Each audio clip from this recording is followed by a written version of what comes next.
तो नमस्कार आप सब लोग को। आज की वीडियो में जो है हम लोग पढ़ने वाले हैं न्यूट्रिशन इन प्लांट्स या पादपों का पोषण। ठीक है, तो इसमें हम ये पढ़ना है कि कक्षा 6 में बच्चों, कक्षा आप लोग 7 के विद्यार्थी हो तो कक्षा 6 में आप लोगों ने यह पढ़ा था कि सभी जीवों के लिए भोजन आवश्यक है। ठीक है ना। जैसा कि भोजन में यह भी पढ़ा था कि क्या क्या चाहिए आपको, कार्बोहाइड्रेट, प्रोटीन, वसा, विटामिन, ये सब भोजन के घटक हैं। भोजन के ये घटक हमारे शरीर के लिए आवश्यक है तथा इन्हें पोषक कहते हैं। कौन कौन से, क्या क्या हमने बोल गया, आप बोलोगे सर 1 मिनट रुकिए रुकिए जरा, क्या क्या बोल गया जरा बताइए फिर से। कार्बोहाइड्रेट, वसा, विटामिन, प्रोटीन,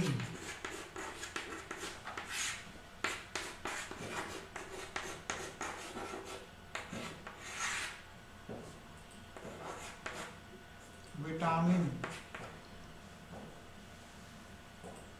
ये जो है ये कहलाते हैं पोषक तत्व, न्यूट्रिएंट्स, पोषक तत्व या न्यूट्रिएंट्स। ये आपको समझ में आ गया। पोषक क्या क्या कहलाते हैं, किस किस को हम पोषक कहते हैं। कार्बोहाइड्रेट, वसा, प्रोटीन और विटामिन, ये सब न्यूट्रिएंट्स हैं। All living organism require food, जो भी जीवित है, जो भी जीवित प्राणी है उसको खाने की आवश्यकता होती है। Plants can synthesis food from themselves but animals including human can not. मतलब जो पौधे हैं अपने स्वयं में ही भोजन बना सकते हैं, लेकिन मनुष्य अपने स्वयं में भोजन नहीं बना सकता, उसको बाहर से भोजन अंदर डालना पड़ता है।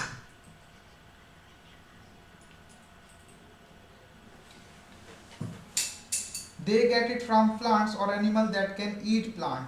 Thus, humans and animals are directly or indirectly dependent on plants. देखो सूर्य है, ठीक है, दिस इज हमारा सन, दिस इज सन।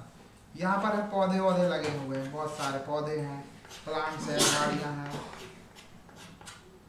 ठीक। इनको खाता है कौन, मनुष्य, इसको खाता है। इस तरह से ऊर्जा यहाँ से यहाँ आई और इनको मनुष्य खाई तो ऊर्जा यहाँ से यहाँ गई। इस तरह से जो है हमारा भोजन चक्र चलता है। अब देखो बूझो है, बूझो जानना चाहता है कि पादप अपना भोजन किस प्रकार बनाते हैं। ठीक है, तो मनुष्य तो क्या है, चावल लिया, सब्जियां लिया, कुछ भी काटा कूटा और खा गया बना बनो के, सब मसाला वसाला डाल के। तो ये पौधे कैसे मसाला वसाला डाल के बनाते हैं अपना भोजन। ठीक है, तो पादपों की पोषण विधि, आपको जो पहला चीज पढ़ना है, mode of nutrition in plants.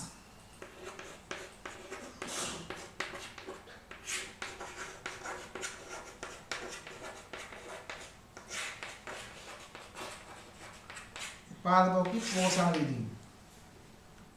जैसे केवल पादप ही ऐसे जीव हैं जो जल, कार्बन डाइऑक्साइड और खनिज की सहायता से अपना भोजन बना सकते हैं। पौधे जो अपना भोजन तो बनाते हैं लेकिन किसकी सहायता से, जल, उसको हम कहते हैं H2O। ठीक, कार्बन डाइऑक्साइड, उसको उसका सूत्र क्या है, CO2। ठीक है ना। और खनिज, जो खनिज होते हैं उनकी सहायता से, मिनरल्स, उनकी सहायता से ये अपना क्या कर सकते हैं, भोजन बना सकते हैं। जिसको हम पोषण भी कहते हैं, बना सकते हैं। ठीक है, आपको कार्बन डाइऑक्साइड और जल और खनिज दे दी जाए तो आप अपना भोजन नहीं बना पाओगे, लेकिन पौधे जो हैं वो बना लेते हैं।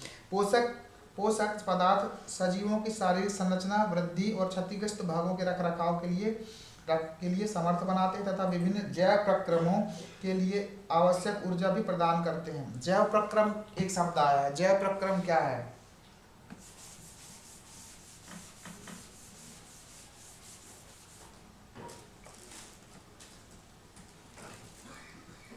Biological process.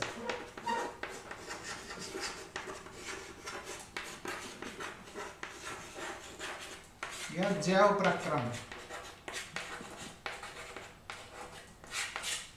ये बायोलॉजिकल प्रोसेस क्या होते हैं। ठीक है, जैसे कि जीवों को देखा होगा, जीव उठते हैं सुबह से, दौड़ते हैं, मतलब उनका मूवमेंट करना, चलना फिरना। ठीक है, तो उन यदि किसी के पास ऊर्जा नहीं होगी जीवों की, तो चल पाएंगे क्या? नहीं चल पाएंगे, कोई गति नहीं कर पाएंगे, कहीं न देख पाएंगे, कुछ भी अच्छे से नहीं कर सकेंगे। तो वो कहलाता है बायोलॉजिकल प्रोसेस। उसके लिए एनर्जी कहाँ से मिलती है? हाँ, पोषण से मिलती है। सजीवों द्वारा भोजन ग्रहण करने एवं उसके उपयोग की विधि को पोषण कहते हैं। तो पोषण क्या समझा आपने, क्या है पोषण? जो सजीव हैं आपके, सजीव मतलब मनुष्य हो गए और जानवर हो गए, वो लोग अपने जैव प्रक्रमों के लिए या भोजन ग्रहण करते हैं या इसके उपयोग की विधि को पोषण कहते हैं। सजीवों के भोजन ग्रहण करने की विधि को पोषण कहते हैं।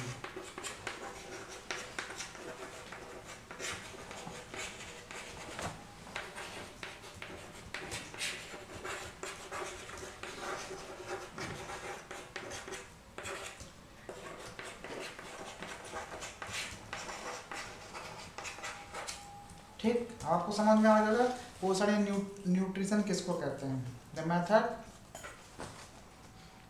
the nutrients enabling living organism to build their bodies, to grow, to repair damaged part of their bodies and provide the energy to carry out life processes. Nutrition is the mode of taking food by an organism and its utilization by the body. The mode of nutrition in which organism make food themselves from simple substances is called autotrophic. Auto means self, tropos मतलब nourishment. देखो, पोषण की वह विधि, हम लोग पढ़ रहे हैं पोषण। पोषण आपने समझ लिया, सजीवों के भोजन ग्रहण करने की विधि को हम लोग पोषण कहते हैं, न्यूट्रिशन कहते हैं, ठीक है ना। हम लोग ये समझते हैं जो ये भोजन ग्रहण करने की विधि होती है वो कैसे होती है। पोषण के कितने प्रकार होते हैं?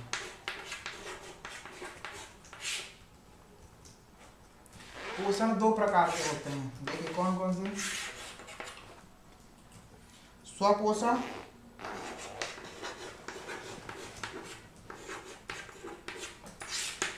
और दूसरा विषम पोषण।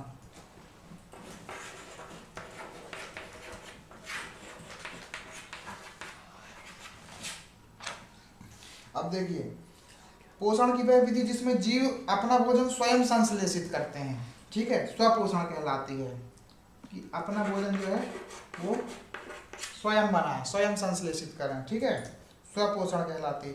जिसमें पादपों को स्वपोषी कहते हैं। जैसे इसमें हो गए पौधे, पेड़ पौधे जो है अपना भोजन स्वयं बताते हैं, इसका उदाहरण है आपका, ठीक है। और जंतु एवं अधिकतर अन्य जीव पादपों द्वारा संश्लेषित भोजन को ग्रहण करते हैं, इसे विषमपोषी कहते हैं। अब मनुष्य या जानवर है जैसे गाय है, वो अपना भोजन खुद नहीं बनाती है, ठीक है, लेकिन गाय जो है, गाय को आप छोड़ दो क्योंकि गाय के शरीर में होती सूर्य केतु नाड़ी, वो अपना भोजन जो है सूर्य से किरणों से भी खींच सकती है, खींचती है कुछ मात्रा, जैसे अपन लोग विटामिन डी खींच लेते हैं ना शरीर से, ऐसे कुछ कुछ वो भी कर लेती है। लेकिन ज़्यादातर उसको निर्भर रहना पड़ता है चारे पर, भूसे पर। और चारा भूसा क्या है आपका, पौधे ही तो हैं, तो उसको बोलेंगे मतलब अपने भोजन के लिए पौधों पर निर्भर रहे, जैसे कि जानवर और मनुष्य भी। देखो मनुष्य, जानवर और मनुष्य एक ही कैटेगरी में आ गया विषम पोषण में, ठीक है। अब पहेली जानना चाहती है कि पादपों की तरह हमारा शरीर भी कार्बन डाइऑक्साइड, जल और खनिज से अपना भोजन स्वयं क्यों नहीं बना सकता, ठीक है। अब हम पूछ सकते हैं कि पादपों की खाद्य फैक्ट्रियां कहाँ पर स्थित होती हैं। क्या पोषण पादप के सभी भागों में निर्मित होता है अथवा केवल कुछ विशेष भागों में? पादप अपने परिवेश से कच्ची सामग्री किस प्रकार प्राप्त करते हैं? खाद्य फैक्ट्रियां तक उनका स्थानांतरण किस प्रकार होता है? देखो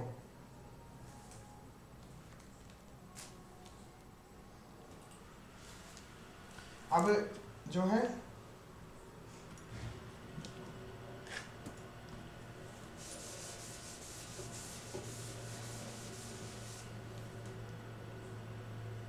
जैसे देखो फैक्ट्री होती है ना, फैक्ट्री है, ये धुआं हुआ निकल रहा है बढ़िया, इसमें जो कुछ माल तैयार होता रहता है, ठीक, कुछ कच्चा माल आता है, ये कच्चा माल आ गया भाई, और कुछ तैयार माल जो है डब्बा बंद पेटियों में यहाँ से तैयार होके जाता है। आप ऐसा समझ सकते हो। तो कच्चा माल क्या है बनाने के लिए? जल, कार्बन डाइऑक्साइड और खनिज। किसके अंदर जा रहा है ये? ये पौधों के अंदर जा रहा है और उनसे उनको ऊर्जा मिल रही है। ठीक, एक तरह की फैक्ट्री आप समझ लो। तो अब ये आपको पता करना है कि हर भाग में भोजन बनता है, केवल कुछ एक स्पेशल भाग होता है। जैसे आपके शहर में फैक्ट्रियाँ तो होंगी, तो लेकिन फैक्ट्रियाँ सब जगह थोड़ी है कि घर घर फैक्ट्री लगा के रखे हो। कुछ एक स्पेशल क्षेत्र है, वहाँ पर ही फैक्ट्रियाँ लगती हैं। ऐसे पौधों में भी जो खाना का निर्माण होता है, उनका पोषण निर्माण होता है, वो पत्तियों का क्षेत्र होता है जहाँ पर उनका खाना निर्मित होता है। ठीक, अब 1.2 है। तो 1.1 में हमने पढ़ा कि पोषण किसको कहते हैं और जीव कितने प्रकार के होते हैं, स्वपोषी जीव और विषमपोषी जीव। ठीक है, अब हम समझते हैं कि प्रकाश संश्लेषण, फोटोसिंथेसिस, प्रकाश संश्लेषण, ये शब्द आप लोग बार बार पढ़ते रहोगे 12वीं कक्षा तक, 6वीं कक्षा से। प्रकाश संश्लेषण, फोटो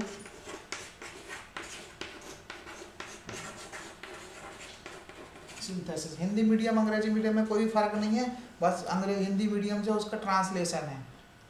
ठीक, आप सभी बच्चे पूरे भारत देश के जो नई शिक्षा नीति लागू हुई है, एक ही चीज़ पढ़ रहे हैं। अब कोई तमिल वाला बच्चा है तो वो यही चीज़ तमिल में पढ़ रहा है, लेकिन चीज़ यही पढ़ रहा है, वही पोषण ही पढ़ रहा है कक्षा 7 में। Leaves are the food factories of plant, मतलब जो पत्तियां हैं, लीव्स,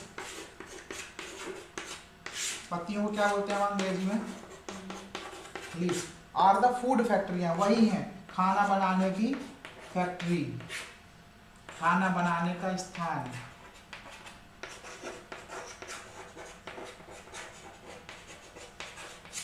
पत्तियों में जो है पौधों का जो है खाना बनता है। ठीक है, all the raw material must reach to the leaf. अब जैसे देखो एक पौधा हम लोग बना देते हैं,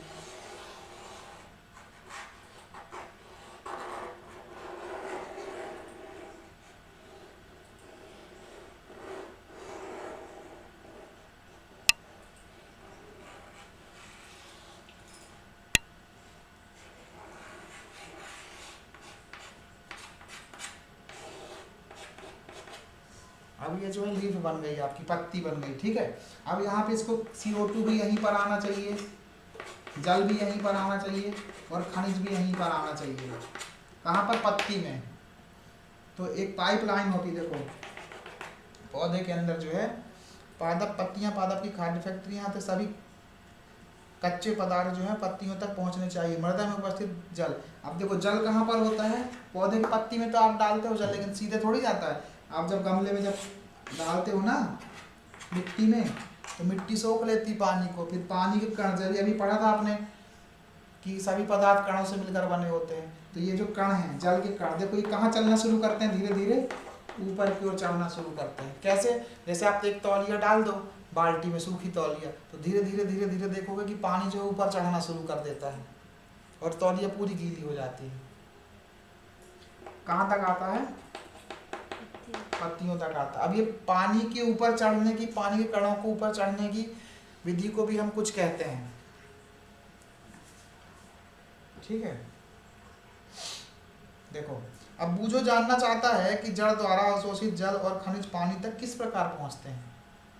अब ये इसको कौन सोख रही है, जड़। पौधे में आप कभी कोई पौधा देखा होगा आपने, उसमें जड़ रहती है जो कि मिट्टी में धंसी रहती है। वो मिट्टी से क्या खींचती है, पानी और खनिज लवण, पोषण खींचती है। और कहाँ तक पहुंचाना है माल को, पत्तियों तक पहुंचाना, क्योंकि खाना कहाँ बनना है, उसका पत्तियों में ही खाना बनना है। अब देखो, अब इसको एक चीज और चाहिए, कार्बन डाइऑक्साइड। उसके लिए क्या होता है, पत्तियों में रंध्र बने होते हैं, रंध्र मतलब छिद्र, छोटे छोटे होल्स, वहां से CO2 आ जाती है, CO2 वातावरण से आती है। हमने ऑक्सीजन ली, कार्बन डाइऑक्साइड छोड़ी, और पौधों ने कार्बन डाइऑक्साइड ली और ऑक्सीजन छोड़ी। जैसे हमारे श्वसन के लिए नाक के छिद्र है ना बड़े बड़े, जिनसे अपन सांस ले सकते हैं, ऐसा ही उसमें रंध्र बने होते हैं पत्ती, वो छोटे छोटे होते, दिखते नहीं हैं। बहुत ही ध्यान से गौरपूर्वक आप देखोगे, लेंस लगाओगे, तब आपको कहीं जाके समझ में आएगा। ठीक है, तो आपने समझ लिया कि जो है जल तो जड़ों से आएगा और रंध्रों से कार्बन डाइऑक्साइड आ जाएगी। ठीक, बहुत बढ़िया, शाबाश। यह रंध्र द्वार कोशिकाओं द्वारा घिरे होते हैं, तो छिद्रों को रंध्र कहते हैं। ठीक है, ऐसे छिद्रों को रंध्र कहते हैं, रंध्र, रंध्र। खनिज एवं जल वाहिकाओं द्वारा पत्तियों तक पहुंचाए जाते हैं। ये वाहिकाएं नली के समान होती हैं तथा जड़, तना, शाखाओं और पत्तियों तक फैली होती हैं। पोषकों को पत्तियों तक पहुंचाने के लिए वाहिकाएं एक सतत मार्ग बनाती हैं। पादपों में पदार्थों के परिवहन के विषय में अध्याय 11 में पढ़ेंगे। तो किस तरह से होता है इसका ट्रांसपोर्टेशन, विस्तार पूर्वक अध्याय 11 जो है इसी विषय का अपन उसको समझेंगे। ठीक है, तो हमने समझा कि जैसे आपने घरों में देखा होगा ना, पाइप रहता है, अपन नल से पानी निकाल के पाइप से टंकी तक पहुंचाते हैं। ऐसे पौधों के अंदर भी वाहिकाएं होती हैं। क्या है, क्या होती हैं? वाहिकाएं। पाइप जो पानी और वाहिकाएं, इन वाहिकाओं से जो है जल के और खनिज के कण जो है पत्तियों तक पहुंचते हैं। अब पहेली जानना चाहती है कि पत्तियों में ऐसी क्या विशेषता है कि वे खाद्य पदार्थों का संश्लेषण कर सकती हैं परंतु पादप के दूसरे भाग नहीं। भाई कुछ तो विशेषता होगी ना, कि जैसे जो पत्तियों में ही केवल भोजन बन सकता है और किसी में नहीं। तो इसकी विशेषता ये है कि पत्तियों में क्लोरोफिल पाया जाता है। क्या पाया जाता है? क्लोरोफिल, जिसके कारण जो है पत्तियां हरी होती हैं। देखा है ना आपने, पत्तियां हरी रहती हैं, तो वो क्लोरोफिल की वजह से हरी होती है। यदि मनुष्य के अंदर क्लोरोफिल हो जाएगा तो मनुष्य के सब चेहरे हरे हरे से हो जाएगा। आपने मूवियों में देखा होगा, हॉलीवुड में मूवियों में हरे हरे चित्रावतार मूवी में देखा होगा, उसमें उनमें कहीं ना कहीं से क्लोरोफिल पहुंच गया था। ठीक है, क्लोरोफिल क्या करता है? सूर्य के प्रकाश को, ऊर्जा को संग्रहण करने के लिए पत्ती की सहायता करता है। इसी से जो पत्ती है वो सौर प्रकाश को सोखती है। इस ऊर्जा का उपयोग जल और कार्बन डाइऑक्साइड से खाद्य संश्लेषण में होता है। क्योंकि खाद्य संश्लेषण सूर्य की प्रकाश की उपस्थिति में होता है, इसे प्रकाश संश्लेषण कहते हैं। अब देखिए प्रकाश संश्लेषण क्या है। ठीक है भाई, ये आपने समझ लिया पूरी गणित कैसा क्या चल रहा है यहाँ पे। अब देखो, अब पौधे को बनाना है भोजन। उसने लिया क्या? कार्बन डाइऑक्साइड रंध्र से,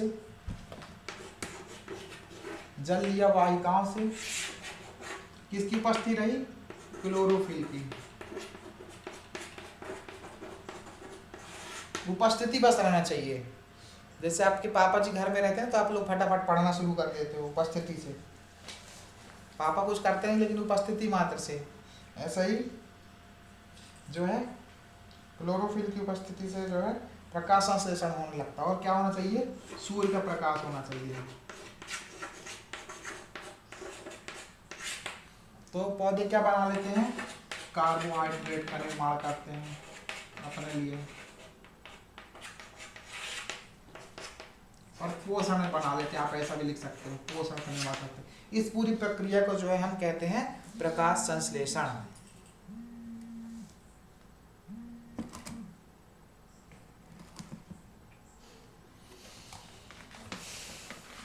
अतः सभी जीवों के लिए सूर्य ऊर्जा का परम स्रोत है, चरम स्रोत है। ठीक है, अब बाकी का जो चीजें हैं हम कल पढ़ेंगे विस्तार पूर्वक, अगले वीडियो में पढ़ेंगे। आप सभी का चैनल पे सीखने के लिए धन्यवाद। पूरी सिलेबस यहाँ पर पढ़ाया जाएगा, एक पार्ट से लेकर के आखिरी पार्ट तक।